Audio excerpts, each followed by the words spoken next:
Assalamu alaikum, my friends. Welcome back to another episode. Miraj Mohideen here, going through the Qur'an year timeline. Now, if you remember in the previous episode, we built out this structure right here. In previous episodes, we built this out. In the last episode, we talked about the early Meccan period, and we went through the first 6 years of the Qur'an year timeline here. Private, public, Abyssinia in year 5, and then in year 6, one of our H's, Hamza and Omar, and their conversion. What we said is that the early Meccan period is a period of individual persecution because the Meccans, the Quraysh, they felt very comfortable being able to just abuse whoever they wanted without any repercussions.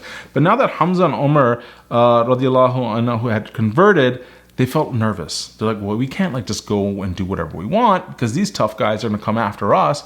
And so what they decided to do is just to collectively punish any of the followers of the Prophet Muhammad, specifically his family. And so what happened is in the next years, they kicked out the Prophet, peace be upon him, and his family to the outskirts of Mecca. And so what we're going to do is talk about these next 6 Quran years and go through this period of collective persecution. Now, remember, in the first 6 years, what we did is we drew out these hash marks. We're going to do the same thing here. And like I told you, we start with a half mark between the 7 and the 12. And then we're going to kind of put 2 additional hash marks on this side of the line and 2 additional hash marks on this side of the line, like this. Let's draw them so they're all looking equal. And so we can number these. This is year 7. This will be 8, 9, 10, 11. Okay. So here we go. So we have the first 6 years. Let's dive into the next 6 years. So just like in the first 6 years, we had that 1, 2, 3, which are the private years. We have another 1, 2, 3 here. But this time, I want you to write the letters B, A, N. These are collectively the ban years. So we can kind of just, what I can do, and do it nicely here. These 3 years are the ban years. Do you see that? B-A-N. These are the years where they, like I told you just now, the Prophet and his clan of Hashim, which was his kind of extended family, were kicked out of Mecca to the outskirts. They were not given food. They were not allowed to trade with the Meccans except for a few points of the year. It was a complete concentration camp. It's what it was. They were starved. And it was a way of punishing the Prophet and getting him to stop preaching this message of Islam, this message of monotheism coupled with service to the less fortunate. It was torture and it was oppressive. It was terrible. And during this period of time, a lot of people got sick. Some people died during this time. There are reports of kids were crying and their mothers didn't have enough milk for them. They were eating pieces of leather and grass almost, like animals, because they could not find anything to eat. It was a very terrible time. And in many ways, it reminds me of, what is happening in the world today. And this is the amazing thing about the life of the Prophet, the seerah, as we call it. Seerah means the way of the Prophet Muhammad, peace be upon him. The human condition never changes. The people who are nasty then are also nasty now. And the people who are beautiful then, you'll find beautiful people now. But the human condition never changes. And that's what makes this entire story so universal and applicable to our day-to-day lives. And that's where the power of the seerah really comes in, is really connecting this to what you're going through right now. Anyway, 7, 8, 9 were the ban years. Very difficult time. During this time, like I said, a lot of people got very sick. One of the people who got very ill, we believe, during this time is the Prophet's, the love of his life, his best friend and his partner through all of this, which was his wife, Sayyidina Khadija, radiallahu anha. She got so sick that we believe that in year 10, she passed away. And this was a crushing loss for the Prophet because she was his inner strength. She really was the one from the very beginning who was like, you got this. I believe in you. Don't question yourself. You're not crazy. You have this and I will do whatever it takes to support you. She was his inner strength. And in year 10, the Prophet, peace be upon him, loses Sayyidina Khadija.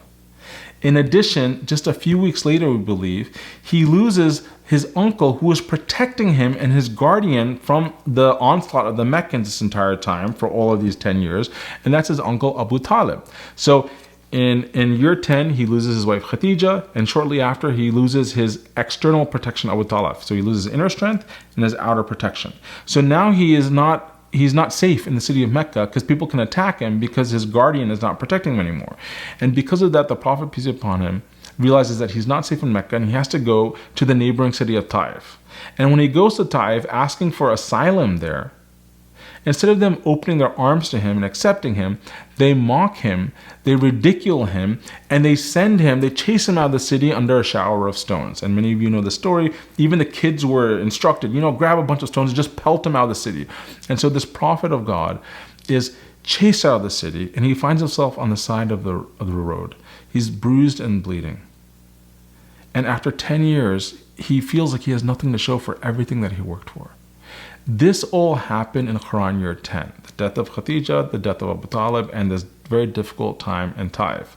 And because of that, year 10 is called the year of sadness, the long year of sadness. Now, the way I have you remember this, the way I remember this, and this is the mnemonic now for year 10, is year 10 is the first double-digit year, right? Everything before this, 1 through 9, is a single digit. Year 10 is a double-digit year. And because of that, I think of a double digit, it's longer, because the double-digit year, so I'm drawing this year. See how I just drew that longer than the other years? This is the long year of sadness. So we can write sadness here. The long year of sadness, year 10. And this is because those three things happen. Sayyidina Khadija dies, his uncle Abu Talib dies, and then he gets kicked out of Taif. The Prophet, peace upon him, is, you could say, at his lowest point, materially speaking. He's got no one to help him. He's alone in the middle of the desert, between these two cities of Taif and Medina, and Mecca. And he can't go back to Mecca. How is he going to go back to Mecca? They're trying to kill him in Mecca. But he can't go to Taif because they're trying to pelt him and kill him there. And he's a man in no man's land. And so what does he do? When he has nowhere to turn, as always as a prophet, and this is where we take instruction from, he turns to Allah and he makes this incredible dua to Allah. And he says, are you displeased with me? Is this something that I've done? Because if it's something I've done, I need to change my ways. But as long as you're not unhappy with me, I'm okay. Do whatever you want with me. And he has this incredible moment, and hopefully we'll get into this in more detail, where he complains to God. And he says, look, what do you want me to do? Tell me what you need me to do, because right now I have nothing to show after 10 years of working on this. What do I have to show for? And he has this very powerful moment. And so this year 10 is followed by a miraculous event that happens in year 11. God is listening to him this entire time, and he answers his prayers because it's all according to God's plan. And year 11, the Prophet makes the miraculous night journey. Now, how are we going to remember that miraculous night journey? What rhymes with 11? Heaven, right?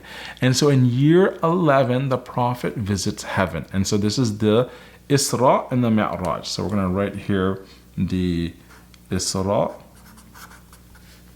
and the Mi'raj. Okay. The Isra is what we believe the Prophet, peace upon him, traveled in a single night from Mecca to Jerusalem. And there in Jerusalem, he led all the other prophets in prayer. He met all the other prophets. He led them in prayer as the Imam, as the leader of all the prophets. From there, he was raised up through the heavens. So that first part is called the Isra, from Mecca to Jerusalem. The Isra, it's like the journey. And then the Mi'raj, that's my name, right? Mi'raj, it means to ascend, to rise up. So in the Mi'raj, Isra is from here to here, Mi'raj is from here to the heavens. And there in the heavens, he meets the prophets. There's a lot of hadith about this. And he receives the gift from Allah, the gift of the 5 daily prayers. He returns back to Jerusalem, and from Jerusalem, then he comes back to Mecca. This is the miraculous night journey. This was the gift. The Prophet, peace upon him, toughed it out for 10 years. This was the gift of that. He received this experience and this gift of their 5 daily prayers, because up until this point, they're only praying twice a day, maybe 3 times a day at nighttime. Now, the instructions for 5 prayers comes. And the Prophet, peace upon him, is like a changed person. I mean, he was always believing in this, but now you have to imagine, after the Isra and the Mi'raj, he is so complete, focus, laser precision on this journey and what he has to do. He is unstoppable. And so what happens in year 11, which rhymes with heaven, is year 12. And in year 12, he realizes, look, for me to continue with this message, it is no longer safe to be in Mecca. I need to find another place to go to where I can develop this message and develop this community. He goes and starts connecting with, networking basically with all these other tribes around Arabia. And one of those tribes is a tribe from the city of Yathrib. And these are people, Arabs, who live like several hundred miles north of Mecca. And they have their own civil issues. They have kind of like a little civil war going on between the two major tribes, the Aus and the Khazraj. And they're constantly butting heads. Well, the Prophet connects with them when they come from the annual Hajj pilgrimage. See, all during this time, people were coming for Hajj. Even though they had turned to paganism, certain rituals of Abraham, peace be upon him, continued, like the sacred months and the Hajj pilgrimage and so forth. And this was the annual pilgrimage to Mecca and to perform certain rites that Abraham had taught and had been passed down through the generations, even to the time of the Prophet. Well, these pilgrims came. There were actually 12 pilgrims who came in Quran year 12, so that's a mnemonic. In Quran year 12, 12 pilgrims came. They met with the Prophet, peace be upon him, and they agreed to take him in as their leader, and they agreed to protect him from anyone who's trying to cause him harm, him and the believers. And so in Quran year 12, 12 pilgrims come, and this right here is called, I'm going to write it here, this is called the Aqaba Pledge.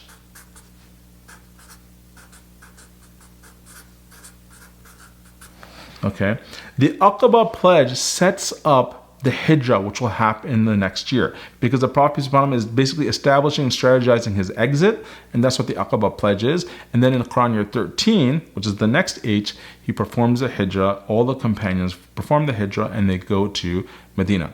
So that rounds out what we are now going to call, let's find the sticker if we can, this is the late Meccan period. So you guys, you're crushing this. Look at this. You know the entire Meccan period, private, private, private. Let's review real quick.